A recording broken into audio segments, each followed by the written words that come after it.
வாழ்க வளமுடன்! பேராசிரியர் டாக்டர் துரை லோகநாதனின் வினாவிடை தத்துவச் சிறுகதைகளாம் அமுதச்சுடர் சேனலின் சார்பான வணக்கங்கள். என் கதைகள் பல வெளிவர உதவிடும் யூடியூப் நிறுவனத்தார்க்கும், என் கதைகளுக்கு நாளுக்கு நாள் அமோக ஆதரவு தந்து என்னை ஊக்கப்படுத்துகின்ற ரசிகப் பெருமக்களுக்கும் வாழ்த்துக்களும் வணக்கங்களும். என் கதைகள் சில கற்பனை ஓட்டமே என்றாலும் ஏதோ ஒன்றை விளக்குவதற்கே வாருங்கள் இன்றைய சிந்தனைக்குரிய கதையாம் ஆறாத தழும்புகள் என்பது பற்றி காண்போம். உலகில் சிலர் வீட்டு பிள்ளைகள் தாய் தந்தையரையே எதிரியாக நினைக்கின்றனர். தாய் தந்தையர்கள் கண்டிப்பதையெல்லாம் தண்டனையாக எடுத்துக்கொள்ள துணியாதவர்கள் என்றே சொல்லலாம். அவர்களையெல்லாம் வீண் பழி போட்டு அவர்களை ஒதுக்கி வாழத் துடிக்கின்ற நிலைமையுடைய ஒருவனின் கதைப்போக்குத்தான் இந்த ஆறாத தழும்புகள். காண்போம். தாய் செவ்வந்தி சோகமே உருவாய் அவளது பிறந்த தாய் வீடாம் திருநெல்வேலிக்கு வந்திருந்தாள் வெளிநாட்டிலிருந்து. திருமணத்திற்கு முன்பு 20 ஆண்டுகள் வரையில் எவரது தலையீடுகளும் இல்லாமல் சுதந்திரமாய் தன் வீட்டில் வாழ்ந்தவள். அஃதாவது எதையும் பொருட்படுத்தாமல் அலட்சியமாய் எவரையும் துச்சமென்று நினைத்து நடக்கக்கூடியவள்.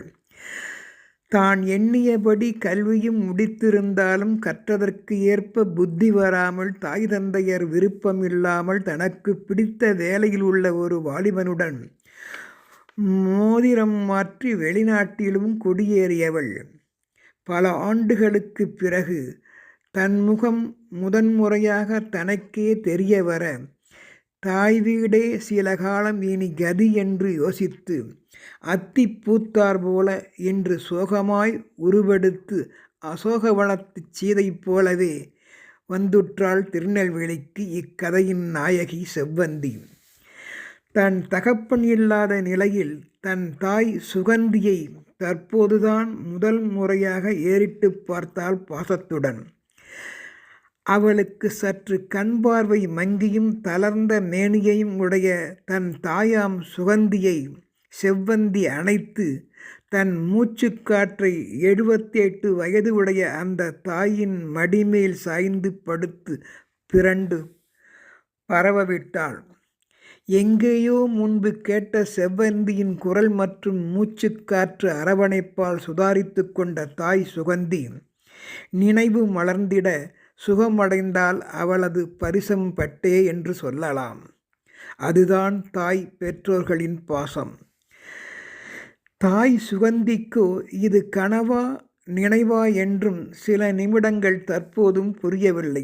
தகப்பன் இறந்ததற்கு கூட பாசப்பிணைப்புடன் வராதவள் இன்று திடீரென்று விஜயம் செய்துள்ளாளே, அதன் காரணத்தையும் மற்றும் அவள் எப்படி அவளது குடும்பத்துடன் பல ஆண்டுகள் வெளிநாட்டில் அங்கு வசித்தாள் என்பதையும் அறிந்திட பெற்ற மனம் துடித்து பித்தானதால் தனது மனதளவில் துடிதுடித்து போனாள் சுகந்தி. இவளுக்கும் குழந்தைகள் பிறந்து இருக்குமையானால் பல வருடங்கள் ஆயிற்றே. தற்போது அந்த குழந்தை செல்வங்களுக்கு கூட, எனது பேரப்பிள்ளைகளுக்கு கூட சுமார் 21, 19 வயது கூட ஆகியிருக்குமே என்றும் தாய் சுகந்தில் மனக்கணக்கு போட்டு பார்த்து சிந்தித்தாள். பிள்ளைகள் மனம் சில நேரங்களில் இப்படித்தான் கல்லாகிவிடும் என்ற கூற்றையும் பழைய செவ்வந்தியின் மூர்க்க குணத்தால் எண்ணி பார்த்தாள். அப்படி பிடிவாதக்காரியான செவ்வந்தி எப்படி இருந்தவள் இன்று இப்படி மாறிவிட்டாளே என்றும் அவளது கண்ணீர் சிந்தி கூறிடும் அந்த சோகக் கதையை தாய் சுகந்தி கேட்டு புரிந்து கொண்டு தனது மடியில் மீண்டும் தலை சாய்த்து படுத்து உறங்கிட நிம்மதி கொள்ள அந்த செவ்வந்தியாம் மகளுக்கு இடம் கொடுத்தாள் தாய் சுகந்தி. தாயின் மடியில் தலை வைத்து படுத்திருந்ததால் சுகம் கண்டாள். அப்போது படுத்திருந்த செவ்வந்தி தாய் மடியின் மீதிலிருந்து நிமிர்ந்து படுத்திருந்தவள் அங்கே தகப்பன் உருவம் கொண்ட மாலை போட்டு அருகில் மாட்டப் பெற்றுள்ள அந்த படத்தை முதல் முறையாக பார்த்து, தந்தை சொல்லாம் அறிவுரையை அன்றும் கேட்கவில்லையே, இனிமேலும் கேட்கப் போவதில்லையே என்றும் திணறி நொந்து இரத்த பாசத்தால் முதல் முறையாக உண்மையான கண்ணீர் சிந்தினாள் செவ்வந்தி. இவ்வாறுதான் உலகில் சில பிள்ளைகள் இன்றும் உயிருடன் தாய் தந்தையர்கள் பெற்றோர்கள் இருக்கும்போது அவர்களை மகிழ்வித்து அரவணைத்து இணைப்பில் வாழ்ந்திட வழிவகை செய்து கொள்ளாமல் போய் யாவற்றையும் இழந்த பிற்பாடே இழந்தவற்றை அடைய சிலர் புத்தி கெட்டு எதிர்நோக்குகின்றார்கள். நினைத்தபோதும் நினைத்தபடி எப்பொழுதும் மீண்டும் அவர்களை அடைய முடியுமா என்ன? அடைய முடியாத சொத்து தாய் தகப்பனே என்றும் புரிந்து கொண்டால் சரிதான் என்றும் மனதிற்குள் ஏங்கினாள் பெற்ற தாயாம் சுகந்தி. கண்டித்து வளர்த்தது தவறா? நான் கண்டிக்க கூடாதா? பெற்றோர்கள் தண்டிப்பு என்பது ஒரு பெரிய கேடா? என்னே இந்த காலத்து பிள்ளைகள் தவறாக புரிந்து கொண்டு விட்டார்களே என்று கருதினாள். தன் தாயிடம் செவ்வந்தி அவளது நிலைப்பாடுகள் பற்றி இங்கே தற்போது இடையிடையே எடுத்து உரைத்திருந்ததால் சில மாதங்கள் கழித்து அமைதி பெற்றவுடன் வெளிநாட்டிற்கு தன்னையும் அழைத்து சென்று விடுவாள் செவ்வந்தி என்றும் தாய் சுகந்தி நினைத்து காத்திருந்தாள்.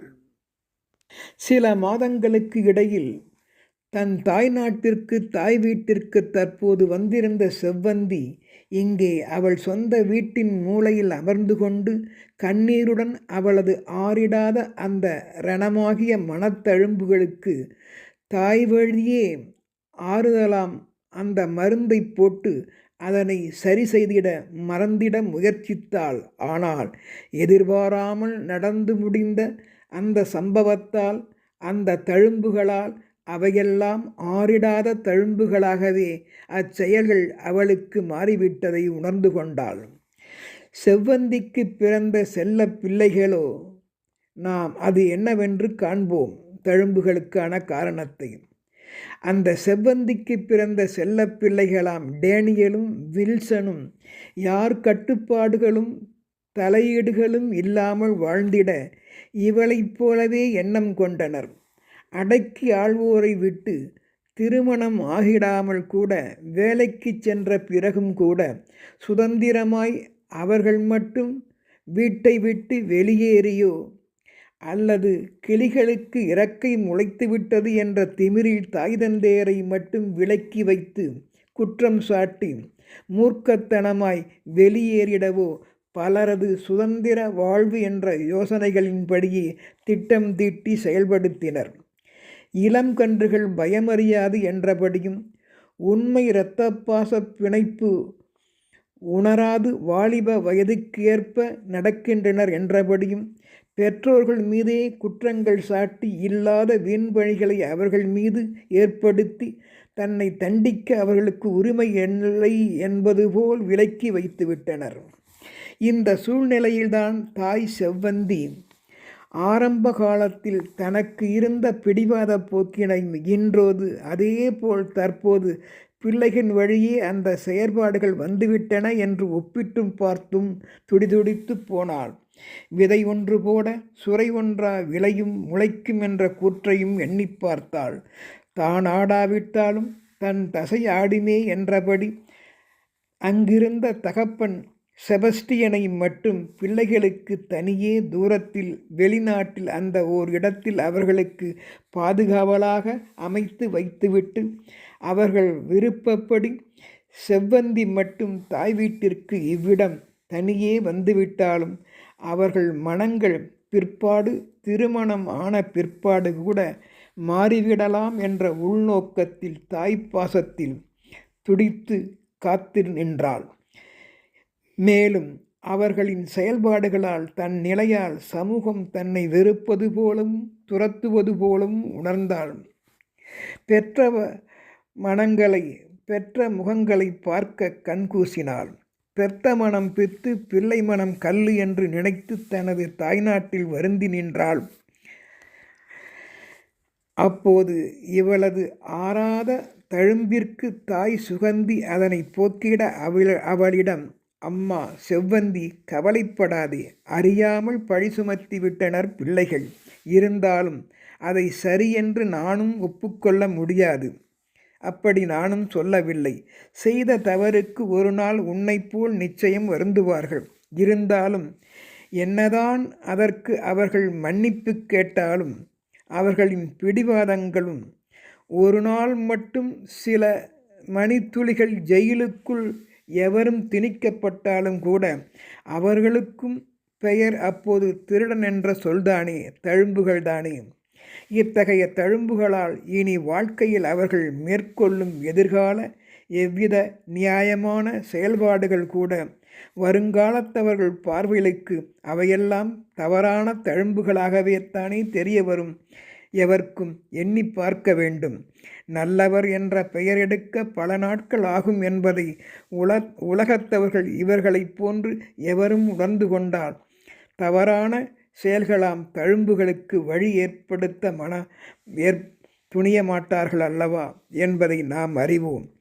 நீ என்னை தேடி வந்தது போல் அவர்களும் ஒரு நாள் உன்னை தேடி வருவார்கள் என்ற நம்பிக்கை கொண்டு வாழ்ந்திடு மகளே.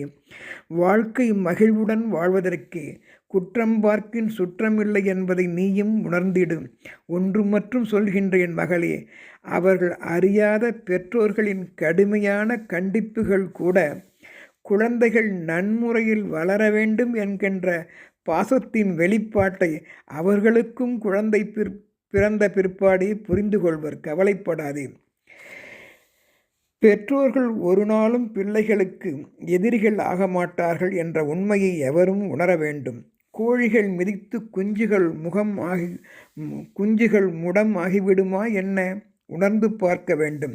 இளம் வாலிபர்களே, யோசித்து செயல்படுங்கள். கருவறை சிறைக்குள் வைத்து பாதுகாத்து காத்தவர்களை குற்ற தண்டனை என்கின்ற வீண் பழியாம் சிறைச்சாலை கம்பிக்குள் அனுப்பிடும் தழும்புகளை நீக்குங்கள். பெற்றோர்களை போற்றுங்கள். பெற்றோர்களுடன் இணைந்து வாழுங்கள். வாழ்த்துக்கள்.